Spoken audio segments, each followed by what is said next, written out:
Welcome to star 9 news. Narasaraopet నియోజకవర్గం ఎన్నికల ప్రచారంలో భాగంగా రొంపిచెర్ల మండలం మాచవరం గ్రామంలో ప్రచారం నిర్వహించారు. ఈ సందర్భంగా గోపిరెడ్డి శ్రీనివాసరెడ్డి మాట్లాడుతూ ఈ ప్రాంతంలో ప్రతి గడప గడపకి అభివృద్ధి అందాయని, వైఎస్ఆర్ ఆసర జగనన్న చేయుత, విద్యా దీవెన, వసతి దీవెన, రైతు భరోసా కేంద్రాలు తదితర సంక్షేమ పథకాలు అందాయని, ఈ ప్రాంతం వైసీపీ పార్టీకి కంచుకోటాని, గతంలో ఈ ప్రాంతం నుండి వైసీపీ పార్టీకి భారీ మెజార్టీ వచ్చిందని, ఈ ఎన్నికల్లో కూడా మరింత మెజార్టీతో గెలిపించాలని కోరారు. ఈ కార్యక్రమంలో ఏ బాలకోటిరెడ్డి, బాలరెడ్డి, ఎల్ఐసి శ్రీనివాసరెడ్డి, బి రఘుపతిరావు, కోటిరెడ్డి, అంజిరెడ్డి తదితరులు పాల్గొన్నారు.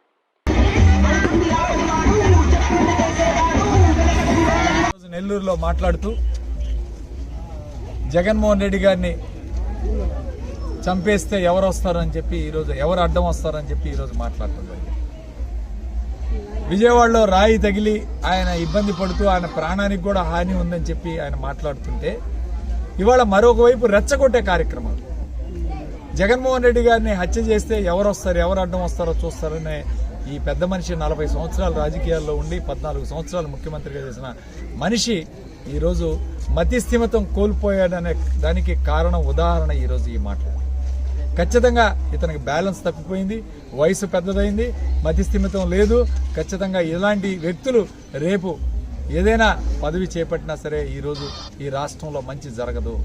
ఈరోజు నిజంగా జగన్మోహన్ రెడ్డి గారు ముఖ్యమంత్రి అయిన తర్వాత పేదవాడికి వాళ్ళ కష్టాలు తీరి పేదవాళ్ళు ఇవాళ బ్రహ్మాండంగా జీవిస్తున్నారంటే దానికి కారణం జగన్మోహన్ రెడ్డి గారు చేస్తున్న మంచి పని.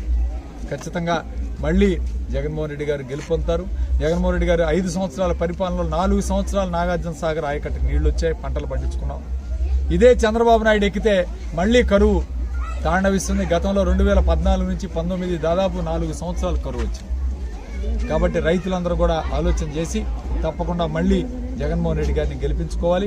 రైతు భరోసా కూడా దాదాపు 67,000 నుంచి ఈరోజు 80,000 రూపాయలు చేశాం. ఖచ్చితంగా రైతులకు ఉపయోగపడే విధంగా